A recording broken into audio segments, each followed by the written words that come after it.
Okay.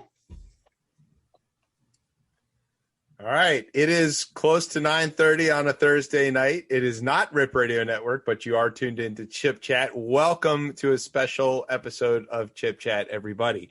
This is the second in what appears to be a small series of curling-themed episodes of ChipChat. Last week, 2 weeks ago, I don't know, some time ago, we talked to Dean Gemmell of USA Curling because there is a curling civil war going on for those of you who aren't into curling. And it is crazy. That got a lot of attention. The whole curling Twitter world, which is like 37 people, got very, very excited, and they all wanted more. So without further delay, we will talk to our next person on this. Now, as I mentioned before, we talked to Dean. He represents USA Curling to some extent, although we're not entirely sure to what extent, because most of his questions that we asked that were too deep, he said were above his pay grade. We don't really know who that is. But on the other side of this supposed civil war, which I would heavily emphasize is not really a civil war, it's everybody involved wants to get to the same conclusion, is the GNCC. And we went nearly as far up the chain as we could on that end. So we are going to talk to the vice chair of the GNCC herself. Kristen, do you want to introduce yourself? Hi, thanks for having me. I'm Kristen Conrad, vice chair of the GNCC, as we said here. And I curl out of Charlotte and been curling for 12 years or so now. I'm originally from Buffalo, but never learned there, learned down in Charlotte. Good job. All right. And Stacy is back with us representing the everyday curler aspect on this. Stacy, introduce yourself to the people. Absolutely. I'm Stacy. I curl out of Maryland, and I've been curling for, I think, a little over 10 years now, which is hard to believe. And I'm here to not necessarily represent my own views, but represent all of the things that have come up on every social media back channel from all of us everyday people. And you have some credentials. You won an award this year. I was our club's volunteer of the year last year. I've won the ambassador award. I've been on the board of directors at our club. So you're like very, very involved. Yeah. That's awesome. Much more so than I am. Okay. And your Intrepid reporter, will try to keep everything as even as possible. So when we spoke to Dean Gemmell from USA Curling, he told us about what happened in this big split here between USA Curling and the GNCC, but it was very much from his perspective. So, Kristen, can you tell us how you and the folks directing the GNCC see what is happening now? Sure. So GNCC, just a little bit of back history for those who are tuning in for the first time.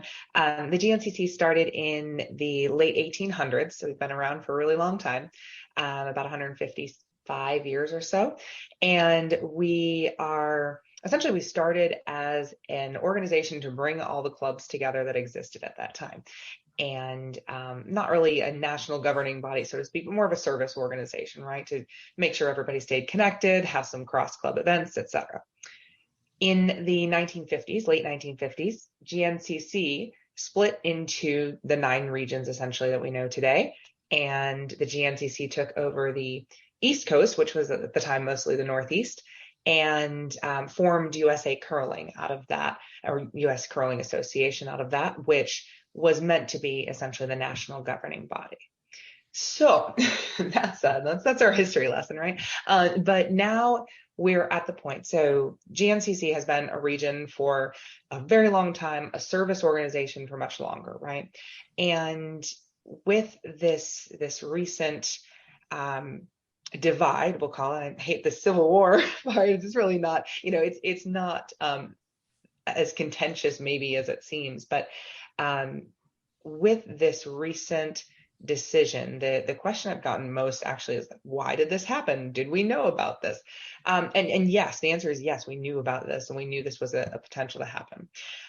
So back in 2020, during the pandemic, we had a lot of different conversations with our board representative on the USA curling board.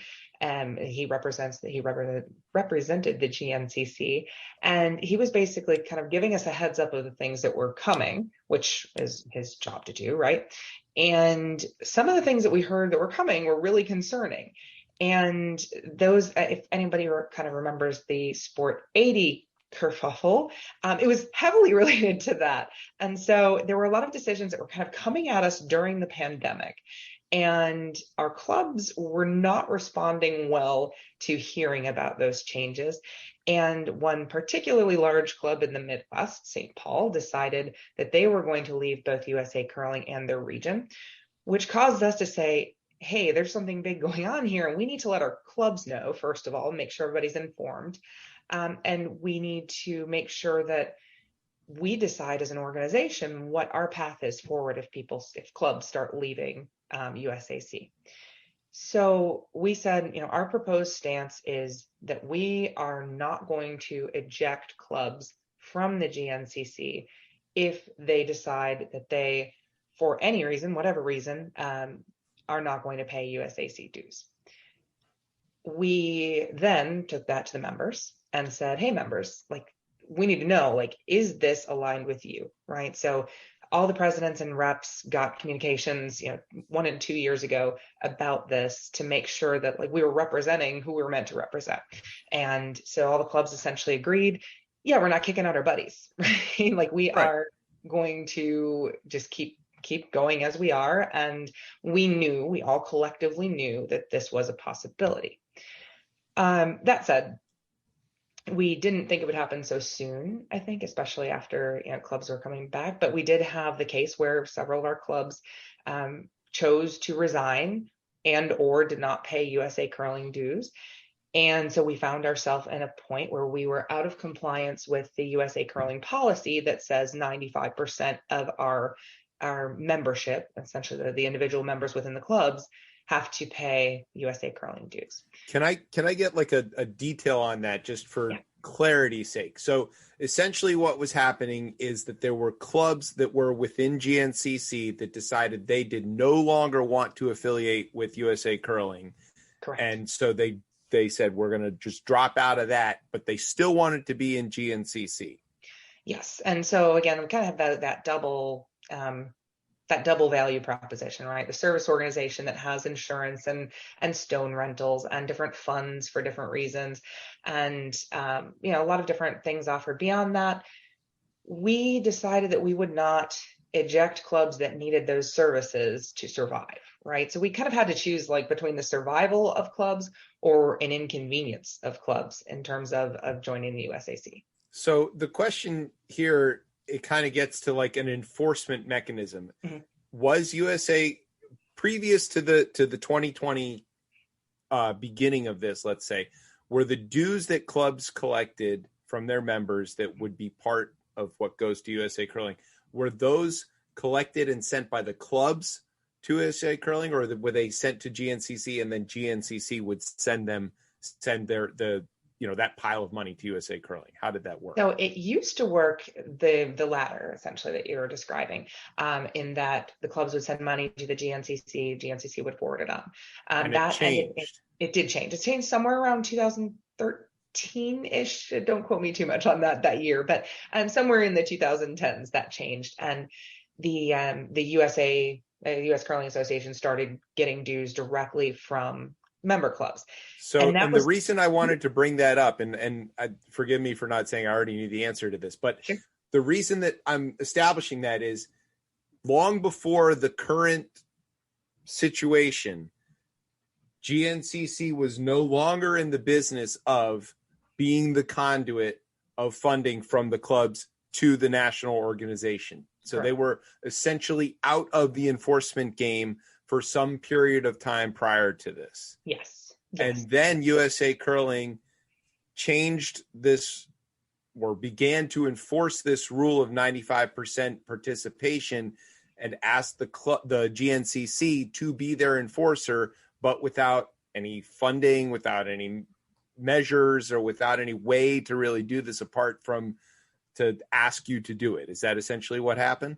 Yeah, and I'll give a little bit of extra background to that. That was so 2017. We kind of said we can't enforce what you're asking us to enforce and get 100% compliance. That's kind of crazy. So that was when that 95% policy was put So in. they dropped it from 100 down to 95. Yes, exactly. Okay. These are And just like details. We want to get those like kind of clear on this. I also want to just get clear that the primary job of GNCC is not to be the go-between between the clubs and USAC, right? It's to represent the clubs at USA Curling, but also to be, as you mentioned, the service organization to help clubs with whatever they needed, whether it's stone rentals or whether it's getting ice time or like any of the sort of basic startups and administrative duties. You are not and have never been a go-between necessarily between the clubs and the national organization. Is that correct? Exactly. That's exactly right. And I would not have volunteered for the organization had it been that. And I don't think there's value in the GNCC being that. No, because then USA Curling could just be their own thing, obviously. Sure. Exactly. Quick question. Actually, two questions. One is that has been floating around is how out of compliance, because a bunch of people are like, well, if it's 94%, are we talking about like $100 that we could throw somewhere and make this go away? Are we at 20%? And so this is like a humongous problem. And so gauging that scale has caused a lot of back conversation. So I didn't know if you know that number or have insight to what that might be. Yeah, I can share what I know right now. And of course, this is all sort of subject to change and it's a really fluid situation right now. But essentially, I just ran the numbers of the clubs that were essentially their membership was revoked by USA Curling because they didn't pay. That happened, I think, the day that that Friday announcement was made that they would let people know that there was going to be a vote. And that was, I believe, 14 clubs. At least one had officially resigned prior, and together all those clubs make up about 19% of the GNCC. So we're very close here. We're close, but I think it's not necessarily that we're questioning the 95% so much, and it's not necessarily that we're questioning, whether there's value or not, or what the funds are. It's more that we don't feel that we should enforce a relationship between two other organizations. Our members, our member clubs, most of them are 501c3, not for profits. They're well capable of making their own decisions, right? And the USAC has the ability to connect with them and ensure that they are selling their value proposition and are well set up to manage that relationship. And so for us to be a go-between, it's the thing that we're trying. We essentially said we're going to step away from being a go-between. You guys make the right decisions for you. We're here to represent what you need. So we did raise that with Dean, and we can go back and talk about that. But before we get too far down that, I want to also speak to this very real question. Allegations have been made by USA Curling folks and sort of in general that the GNCC leadership is actively discouraging clubs from joining USAC and encouraging them to join GNCC instead. Is there any validity to this claim whatsoever? Absolutely not. Why on God's green earth would it make sense to allege such a thing if both organizations are trying to grow the number of curlers in the United States? I can't tell you necessarily, and I can't put words in the USAC's mouth, right? But there is definitely this sort of feeling that's bubbling under the surface that there's been some bad blood in the past between GNCC and USAC. It's sort of a you're with us or you're against us is the feeling that I'm getting from them, right? So if we say to our member clubs, which is exactly what happened, if we say to our member clubs, hey, we're not going to penalize you, we're not going to reject you if you are not a member of any other organization, and that includes the USAC, that is sort of viewed as being against them, right? And so there's this very strange tension and this very odd sort of like competition that comes up, and we don't view it as a competition. Like my own club will probably be a member of USAC, and I'm totally fine with that. So we did don't they intend to essentially create out of, they read your not enforcing their mandate as actively discouraging people from joining? Exactly. That's an impressive bit of mental gymnastics, which I would remind everybody is a different podcast. This is current. Okay. Stacy, you had a question about this. Yeah. So I am not very familiar with the relationships between the regions and, well, or really any other region. I've never curled anywhere but in the GNCC as a member. How do other regions work? Are other regions more of a go-between? Are other regions less, like, do they provide less service? Is GNCC kind of normal compared to everybody else? I don't know if you have any insight to that. Yeah, I would say generally, I mean, there are regions who are doing awesome things, and there's no way like saying we're better than them. But like GNCC has been around for a long time, and we've got a lot of resources. We are still all volunteer run, but we do have, funds and programs that are set up and that have been running for a really long time. And I would say that is fairly atypical for some regions. I can't speak to everybody, of course, but for us, we very much function as that service organization as well. Our value, the play downs and things like that provide value, but that's not really our number one focus, where some regions are, I think, a little more geared toward that. So, question about I don't know exactly if it's the function or whatever, but I think we brought this up on our other episode. A lot of times when you have these kind of boards of directors of various organizations, whether it's like an HOA or a condo board or whatever, at some point, personal conflict gets explodes into the 2 people or 3 people or 8 people or whatever, using the apparatus of the organization to fight their personal battles with each other and right. leaving the rest of us sort of in the debris. Is there, and you don't have to answer this or not, you can no comment if you'd like to, but no comment, is the root of all of this just some sort of personal squabble about whose cheesecake was better or something? I like the analogy. I will say that historically there has been some of that within the organizations. I think some of that still exists today, but that said, I can tell you, Bob, who's the chair, and myself, who's the vice chair, we we come from the South. We don't necessarily have all that old history of you guys are not doing this and squabbling and blah blah blah.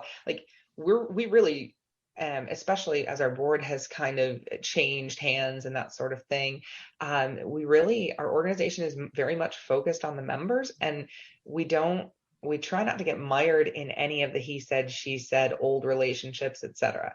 I will say it's not always successful, but there's when you have years and years of conflict between 2 organizations, you do the best you can to steer it away from that. And that's kind of where we are right now. I think it has to do with time zones, because we know the answers to Jeopardy before the people in the central time zone, and they're mad about that. Yeah. And that's what the root of this is. Yeah. And there was a curling question on the other day. That's true. That's why this happened. It is. I blame Ken Jennings. Okay. So Stacy, you had a question that you wanted to get to about what are we supposed to do in preparation for the season? And since you're much more involved in that kind of thing, I'll let you go ahead and handle some of these. All right. By involved, I'm going to say I've had a million messages and Discord messages and text messages, and I even had somebody old school call me on the phone, which I can't even tell you.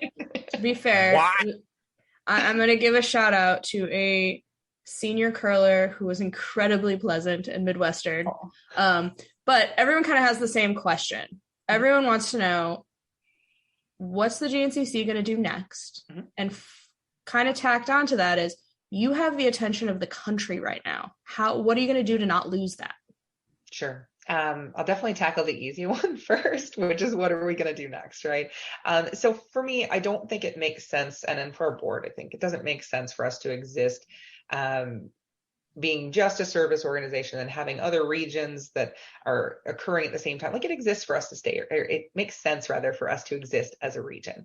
And so our intention is to explore every avenue that we can to head in that direction, right? So there's a judicial committee hearing that we intend on pursuing that was offered to us by USAC. We're going to look at other options and see what makes the most sense to pursue. But, at the end of the day, I really think we're fighting against inconvenience for our members at this point, right? Like it just doesn't make sense for clubs to have to go this back channel way to stay in the USAC if they want to stay in the USAC. So kind of the broad answer here, we're 2 weeks since this decision, right? And so we're still very much trying to figure out what the right steps are forward. But I will say we're examining what the steps are to stay a region, come to some kind of compromise, hopefully, and make this a little easier on all of the curlers that we support. The other question is a little tougher. And so the other one is, I definitely don't want to get into, I don't want to go broadly beyond the scope of GNCC, right? Like GNCC is like, hey, we're supporting our members. And as a curler, and personally, like I get the frustration that's happening across the country. I get, we do need change 100%. I'm happy to, talk to anybody who wants to discuss that. I would say from like an official GNCC perspective and, representing our board, that's not necessarily, and I would say not at all, the first priority for us right now. I think that personally and as a curler, I would like to see a lot of things change. And, I'm more than happy to sort of separate that and say, like, I want to help work on that.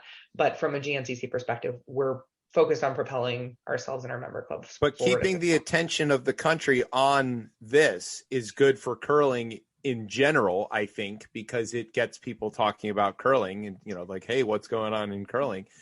Which I would say, to our credit, is entirely us, this show. Yeah. Right. Of course. You're the first, right? Yeah. Well, we're the only ones, I think. Oh, but okay. There's some other podcasts out there, but yeah, we're definitely the most on one earlier today. Most important.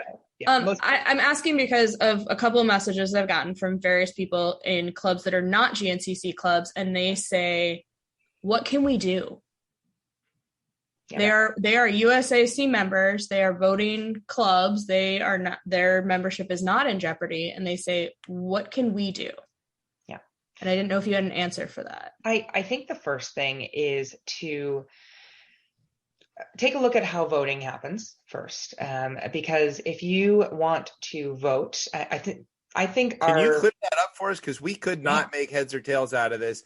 We sent some very, very diligent nerds to pour through the details, and they could not turn up anything. And we asked Dean Gemmel about this, and he could not give us an answer. So how can we, who are still currently USAC members, without having been excommunicated until maybe the end of October, vote? So as far as I understand, and this has not been communicated by USAC, so a little bit of a, I've been poring over their bylaws as well. And in terms of voting rights, essentially clubs that are in good standing have paid their dues for this year. This year includes the annual meeting. The path that clubs can take, as far as I understand, is to notify the GNCC. I'm sorry. No, notify me, please. Sorry. To notify the USAC that they'd like to vote separately of their region and assign delegates or a delegate who will vote with the member votes of their club. And so it's unclear what the process is to do that. That's the part we're kind of still digging into. But from their bylaws, that's essentially what seems to need to happen. They've not said that GNCC clubs can't vote. In fact, they've said, hey, if you're a USAC member, you're still a member, you're in good standing, you're good, we're not getting rid of you, right? And so that leads me to believe that clubs, even in the GNCC, who are USAC members, should still have the right to vote in this upcoming members assembly. So the same holds for clubs who are in other regions who are interested in voting separately from their region. They can take that same process. And so even if their region is unaffected by this, and they, let's say, I don't know, the region that represents California. Sure. I don't even know what they're called, but let's just say, because I don't Yeah. care about them, they're on the West Coast. But let's say the San Francisco Curling Club wants to vote in a different way than their region would. They have some method to vote their own shares, essentially, without also being counted in the regionals pile Exactly. of shares. Yes. So a question that somebody researched and found, because we're Washington, D.C. We have the most scrupulous nerds you have ever met. We have more PhDs at our club, I would wager, than any curling club in the world. Oh, yeah. We have people who have pulled apart every written word of USA Curling, GNCC, and possibly some other textbooks just for fun. One thing they found is that the vote is in person. And so to get it not in person, so if you're San Francisco or if you're Albuquerque, New Mexico, and you have like 12 members, you're not going to fly somebody to Minnesota. So you actually have to request in advance that your vote be available from conference call. Did you find any truth to that? This was something they found, and I thought that was something that other regions, other clubs could request. Yeah, they might like to know. Yeah, it's a very good question, and I encourage anyone who has that question to directly ask the USCA, because I don't want to represent anything incorrectly here. But that said, I think that the members' assembly is virtual. Okay. Well, we're hoping. I think so, but I don't have a whole lot of information on that, and it's not. We're not in a place right now where they're going to give me a whole lot of information on that. So, but I would encourage clubs who are USAC members who are interested in voting, interested in knowing about the process to ask directly, and I'm sure their board will directly answer. And if they don't, then there's a whole other set of changes that needs to happen. Yeah, because the next thing was like, what all of these people that now, every curling friend we've ever met at a Bonspiel is reaching out to us, which is a lot. And they're saying like, what can we do? It would be nice to give them something like, say, hey, make sure it's a virtual meeting.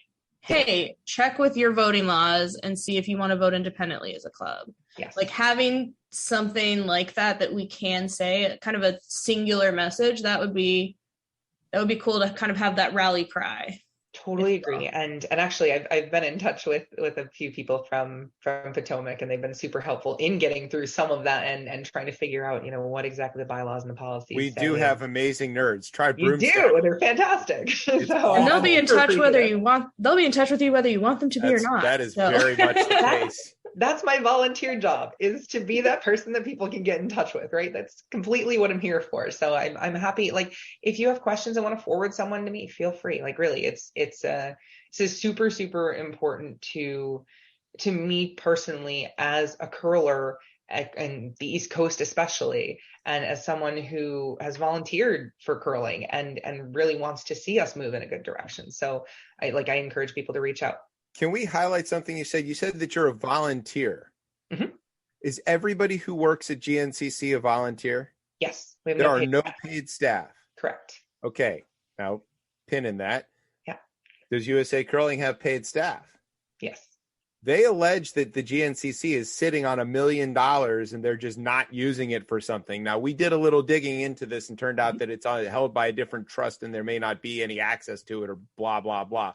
Mm-hmm. But given that you're all volunteers and that everything that USA Curling does is paid, mm-hmm. does it seem a little bit mismatched for them to shake a finger at the GNCC and say, why don't you do more for your organization, for your member clubs, when we can't even find out if they showed up at their own playdowns in various regions or another? I think you're leading the witness. A little. Well, it's not court here. No, it's a fake radio show. No, I totally get you. I can't. If I've learned one thing throughout this, it's that I have no idea what they're thinking. So, I'll kind of put that to the side and say, yes, we have the funds that you mentioned. We have 3 separate trusts, just for clarity. One is to help clubs set up a dedicated facility. One is to help clubs set up a juniors program, and the other is to protect clubs against catastrophic events, so fires, etc. And so those funds have been contributed to for those specific purposes. They have a board of trustees that runs those funds. Like, we don't touch that, right? They rebuilt Nutmeg, right? Isn't that what happened to Nutmeg? Yeah. I mean, there are several instances where those funds have been instrumental to helping our clubs. And it's, did USA Curling help rebuild Nutmeg? I have no information. That's a good question. I think we ought to find that out. But, at the same time, like, that's where I value the region's effort, right? Is like, that's one of the things that we can help with. And yeah, we're a volunteer run board, and we don't always have the manpower, so to speak, to do all the things that we want to do, especially when we're stuck fighting these administrative battles. But I would say, generally, I can't think of a single member of our board or organization in general who has ever turned somebody away when they needed help. Or, like, there are situations where you have like clubs like Buffalo who don't join GNCC or the USAC, right? But if Buffalo came to me for help, I would find a way to help them. Like, sure. It's not it's just, that's what we do as curlers. Spirit of curling. Yeah, absolutely. Right. We do have some critical questions before we get to that, Stacy had a note in here that is far more complicated than I can understand about Venn diagrams or something. Oh. Okay, so can you ask this question in a way that the regular people can understand it? No problem. Elementary school teacher for a very long time. I want to get a whiteboard and Post-its, but there seems to be a lot of conversation about, well, USA Curling should do this, or the regions didn't do this, or, this is your responsibility. Like, does there exist a chart somewhere? This is the region's responsibility. This is USA Curling's responsibility. Like, is this ever laid out so that we can stop just or could it be Chip, can you arrange that? Can we all make I will draw all the Venn diagrams. Yeah. Can we make a Venn diagram of all of the things that need to happen in curling and who's going to take care of them? Because I feel like that would solve a lot of problems. Yeah, there is a lot of blaming going on. And it also seems like there might be times when the regions and the national might be at cross purposes for the same goal. So it seems like there should be more coordination. What say you, expert on the subject? Expert is a pretty big term there. I would say that generally, because the regions have different levels of what they offer, and the USAC doesn't necessarily document what their overall responsibilities are in a detailed way, like you mentioned. It's really tough to say anything but the minimum that regions are responsible for, And so again, we've been a service organization for such a long time. It's hard for us to say no, we're not going to offer stone rentals and hey, we're going to call those stones back and then figure out what to do from there. It just doesn't make sense, right? So I would say in general, it would really help to have some kind of diagram. I think it should probably come from the organization that, might be a national organization that owns all of that, but that's just my 2 cents. Those are many cents. Okay, on to the critical questions, because I want to make sure that we do ask some of these things. Yeah. Around diversity and inclusion and such things, there's various acronyms. There are too many to mention. But there is some criticism of GNCC in that regard, and initiatives that USAC seems to have pursued, but that GNCC may have fallen short on. While we all think that these issues are important, how do you see the partnership with the national organizations and the regions going if this can be resolved? And if it doesn't get resolved, does this hamper some of those goals on diversity and inclusion? I would say that we're already sort of hampered from the DEI perspective.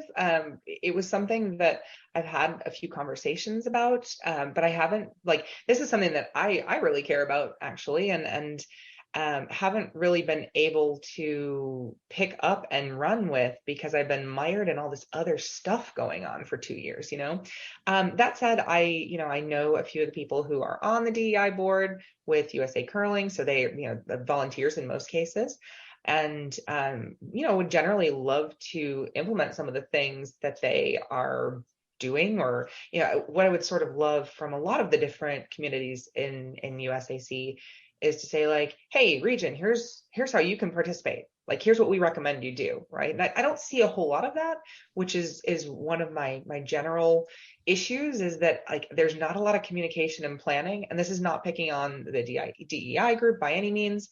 But any of the things that USA Curling is wanting to do, it would make sense that they would offer templates or at least, guidelines to the regions so that they can follow them and make sure they're all sort of pulling in the same direction and operating with the same principles and things. Yeah, it's definitely one of the things I'd like to see is more guidance on, if there is something really cool that they're doing, I would love for them to share it. And I would love, like, even just information wise, I think 3 different occasions I had calls with their board or their executive board, and essentially they said, oh yeah, we've got this $34 set of dues down to the penny and it's all mapped out. I was like, well, that's great. Can you share that? And like, I asked 3 times and got nothing. But again, I think part of it is like that crazy like lack of trust that's been built up over years. And I really have nothing to do with that, but I'm just, shouldn't they, wait a minute, is USA Curling also a 501c3 or something like that? Yeah. So shouldn't they be required to publish this information and have it be publicly available? I would prefer to not comment on what their requirements are. Okay. But their overall budget, their overall budget is published. I don't know the specific line item budgets, but the overall with general line items is public. I feel like somebody who's better at math than me should start digging into that. Well, so I would say too, like if I can on that same subject, one of the things that I offered during one of those meetings was like, hey, we've got these clubs that have resigned. And we talked about Venn diagrams. I kind of smiled because I actually talked in that meeting about a Venn diagram. Like, look, you got all these clubs that are in the USCA, right? And then you've got the GNCC that's mostly in the USAC. And you've got this little sliver on the outside. Like, let them be. Like just don't count them in your numbers. It's, as far as I can read, it's within their ability to do so.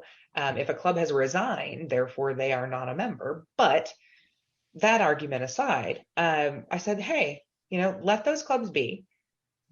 Give me your positive value proposition and not something punitive. I will help you get in front of those clubs. And like, I think they would see a ton of value in that $34 breakdown and what things are going to, right? But we just don't get that kind of information.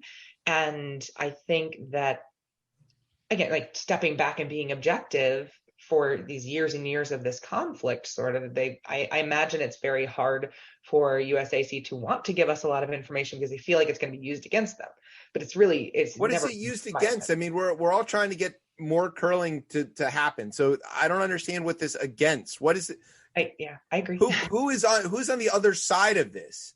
I think you heard it on your podcast. Like there's that feeling of like they're out to get us, which it doesn't make sense. It honestly, it is baffling, right? What is the enemy of curling? Road salt? Like there's no, I don't see that conflict happening between the GNCC and the national organization. What I'm curious, a lot of this seems to be getting down to like disagreements over facts, which could be pretty verifiable. Like a lot of this stuff's in writing someplace. Sure. Whether something is a policy or a bylaw is a verifiable fact in the same way that like dictionaries exist or like numbers are real.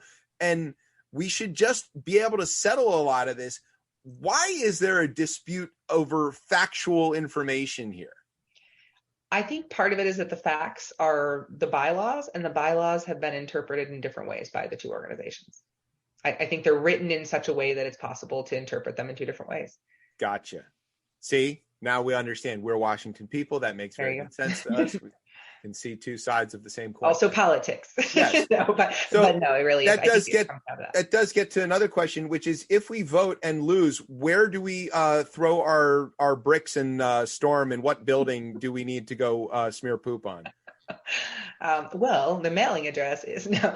I think it's I completely get the frustration over it, and I completely understand. I mean, I have. It doesn't seem like if the clubs vote at large that anybody's going to pay any attention to them. Quite honestly, it seems like it's going to be too small to matter, and it's not going to make any difference. It does seem to be wired that way. Yeah, I can't disagree with you. Okay. I can't disagree with you. I don't think it's the optimal solution for anybody. So nobody really knows, though, right, what happens. So let's pretend. So what is the resolution here? Let's go down this road of this vote happens in October, and all of these other clubs in the country say, yo, not cool. We're voting that the GNCC gets to stay. And now the board has ruled that they don't. Yeah. No one's clear what happens next after that. What we couldn't get out of Dean was whether the vote trumps the board or whether the board trumps the vote. We could not understand that, and neither could he, for quite frankly. The vote trumps the board, and that's in their bylaw. And our nerds couldn't find that one solidly written either. So yeah, and I think because it's meant to be directed at member clubs whose membership is revoked, I think it was written with that context and not necessarily a region. So I think that's where the odd stickiness is here. But in general, so this was asked by one of our clubs to the USAC directly, and they said the GNCC region would be placed on probation. Okay. Yeah, we asked about that too. Double secret probation. Secret probation. So if we're only talking about 15 clubs that are out of compliance, and let's say there's 100 people in each club, to be very generous, and say, sure. So that's 1,500 people times $30. We're talking a very small amount of money. We asked this question before. Could we buy our way out of this? And the answer the dean gave us was, of course, that it's not about the money, it's about the membership. And so we proposed the idea of, well, how about free membership or maybe reduced price membership? And he said, well, that's crazy. Come on. How could you have members without the paying? So we said, oh, it is about the money. And he said, well, yeah, it's about the money. So where do we need to send a check to make this shit go away? I wish I knew the answer, but I guess it's USAC, but you'd have to do it on behalf of the clubs. And some of the clubs at this point are like not even having that. Like they would be like, no, we're not. But who cares? Like apparently nobody cares what the clubs want anyway. So if the clubs want out and we just pay as if they're in, they don't have to actually play or participate or go to, nationals or whatever. We just buy them out so that the rest of the clubs don't have to deal with this. Is that a possibility? I mean, since we're just not caring what everybody, it seems awfully undemocratic, small d democratic about this, but like that may be where we're at, right? Can we be benevolently undemocratic? I would have to you'd have to ask the USAC on that one. I hate to avoid it, but they didn't answer. I know. I heard that. But honestly, I can't answer what solution they're going to accept because we've given them 4 solutions, right? So what are your 4 solutions that you've proposed to them, and what is the status of each of those solutions? So I will say we gave them. So I gave them the one that I mentioned earlier, right? Ignore the stuff that's just don't count them. We're at 100% compliance, right? Exactly. So ignore that. No, that's not going to happen. Okay. So fine. So the first solution that we put into our annual members meeting, and then we sent this off to all the different board members of USA Curling. The first one was delete the policy. Just give us another year. Delete the policy. The second one was and I think this one has a lot of merit, right? This one is to really have a true individual membership. And not one that doesn't have voting rights, not one that's tied to whether your club's a member, like real individual membership. And that's within their bylaws. It takes some tweaks, right? But that's, at this point, we call those interpretations. Yeah. But that would be a very good way to sort of split the difference here.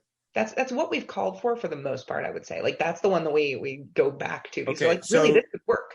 First choice was delete it, get rid of it. They said no dice. Second choice is let people join individually.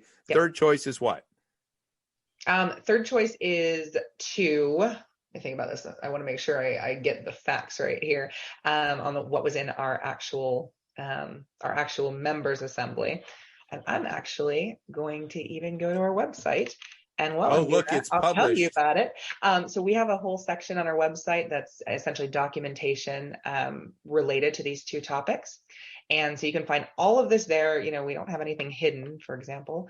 But our membership solutions, here we go. So delete the policy, adopt the individual membership model with full access to USA Curling benefits, et cetera, et cetera. And then the other one, and actually this one is not outlined in here, so apologies for my misstep, but there is the ability to grant another membership category, right? An affiliate membership was mentioned at some point. I think there are, and I won't go into too much detail on that because I think that one wasn't communicated, so it's not fair to say, or it wasn't widely communicated like the others were. So just to be fair, we'll keep these ones at the top here. All right, so they could change the way they're counting things essentially, and just count the people who have left are just not in or out; they just don't exist.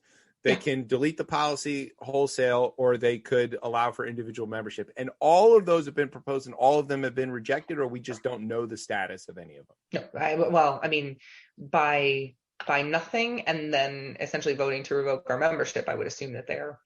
These were proposed pre-revocation. Oh yeah, for sure, 100%. Yeah. So we had many verbal conversations with executives and USAC, and we laid out these options. And granted, I get it. It was in a conversation, so we followed up in writing, right? As recently as our membership meeting in May, we said, delete the policy. Individual membership, we think those are the best options. So can I propose yet another option? Sure. Play them for it. I think we settle this on the ice. We set up some sort of point spiel where we, the best 8 teams from the GNCC club level, obviously, and the best 8 teams that they want to pick from whatever the rest of the country is. From the rest of the country? Well, sure. We're not against the rest of the country. I know they have to pick them from the different regions. They've got to pick it from their regions, and and they've got to use their members. Board. Or sure, why not? I mean, in some way, shape, or form, I say we should settle this on the ice, and when and if that fails, settle it, with like beer. Shorties. Whoever can drink the most, gets to stay on. Shorties. There you go. Yeah. Shorties. Short spiel. I've not really lost shorties, so I'm gonna Chip here has a little crown on my head. Chip here has many shorty championships. Yeah, to his name. It's the length. I'm 5'10", so I've got a little bit of that. That's pretty good, right? That's pretty good, but I've got a few more inches. The tallest trophy, the biggest trophy at our club is the Shorties trophy. Yes, that's true. Literally, that is absolutely. And it's only ever been won by 2 groups of people. It's only just trades back and forth between the 4 of us, and all of us are pretty tall. See, this is the kind of curling conversation I need back in my life. This is the good stuff, right? This is why we're all in. If USA Curling would just come to their senses and settle it over a short spiel. There you go. Just saying. It is an option. Okay, so when do we expect to know something, and how many episodes of this show do we have to do before that? I think 18-ish episodes. We got kids.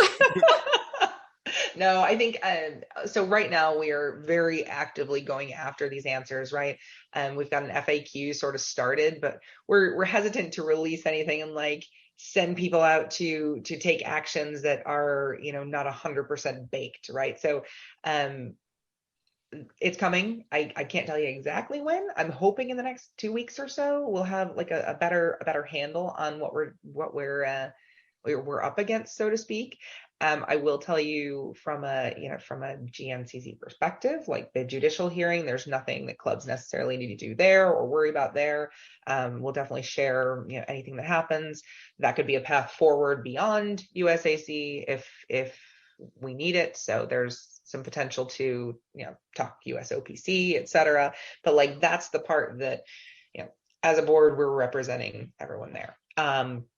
The part that I think is really 2 weeks, and it's been about 2 weeks. So our nerds have pointed out, if you want to appeal this, you only have 30 days. Yeah.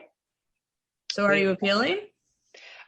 So we have let's see, 21 days, I think, to say yes, we want the judicial hearing, and I think the intention is to go forward with that. But we have to really fully. We have to vote on it as a board to, make sure everybody's in. That's kind of how we operate, right?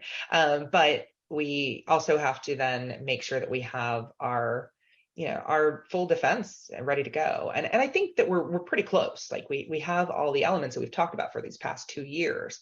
And it may not be accepted, but we at least will be able to say we've taken that step. And if there's another step beyond that, we're going for it, right? What I can say is, in terms of, we talked about voting, right? I think each club should really find out what is required for them to vote, because that is an answer I have not gotten yet fully. And so I want to make sure that that's one that we know backward and forward, and everybody knows the deadline, and everybody knows exactly what we have to do. And we'll publish it out. We just, sort of are looking for information at this point. And I know of a few people who are kind of going through the process for their club and just, kind of feeding back information. I mean, we've been talking to almost every club, it feels like, so we've got a lot of people out there trying to support and trying to do the good work, I'd say. So, all right. So here's what we're going to do. I think that is a good place to end things. Can you tell everybody where they should pay attention, Twitter handles, all this other kind of stuff that they should be following for updates? And will you commit to come back on our airwaves and tell us when you find out something about what people should do? I sure will. So easiest spot is gncc.org. And on our page, you'll see a big link in the middle that gives you the documentation pertaining to this. So you can see all the releases. We'll keep adding to that. I know there's a few that I put out there, and nature of a volunteer board, we generally are a little slower to respond as we all have day jobs for this part. However, gncc.org also has your Twitter, your Facebook handles linked on the left-hand side. And so you'll be able to get to both of our social media channels there. I'd say we have a lot of help in sharing, that's for sure. So I know that there's a lot going on Reddit as well. We haven't even needed to post on Reddit yet because somebody's like 2 steps ahead of us there and has already posted our announcement. Our nerds are doing that. I know. Yes. For sure. No, and it's great. Honestly, this has been such a volunteer drain that, and on not just us, on all the different clubs whose members all of a sudden got this email and like, what the heck is going on, right? And so it was a little bit unexpected and created this giant volunteer drain during the summer on a lot of curling clubs, and it sucks. It just sucks.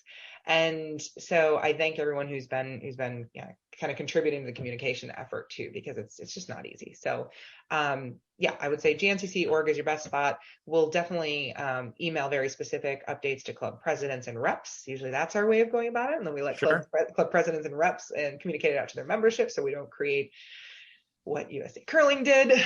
But we are constantly gathering information. I know Bob and I have been up late, 2 a.m. texting, just like trying to figure stuff out. So I'd ask for a little bit of patience there, as we're definitely trying to make sure we do it right. But I'm happily available if anybody would like to get in touch. All right. You heard it there. Stacy, where can everybody follow you if they want to see what's going on in your curling world? Oh man, my curling world is not nearly as fascinating, but I'm at Curl Me Purple. There you go. On Twitter. All right. Now you can follow the show, of course, on the Twitter and me, since Ted Cruz took my other Twitter handle away, at ChipChatRR. And you can find us on Facebook or Instagram at Ripped ChipChat. That's RIPPED ChipChat. And, and we're on most Thursday nights, but not these Thursday nights because August we're off, except now we're doing curling special episodes, which we shall be posting momentarily. So, all right, I'm Chip. That's Stacy. That's Kristen. You've been listening to Chip Chat, not on Rip Radio Network this week.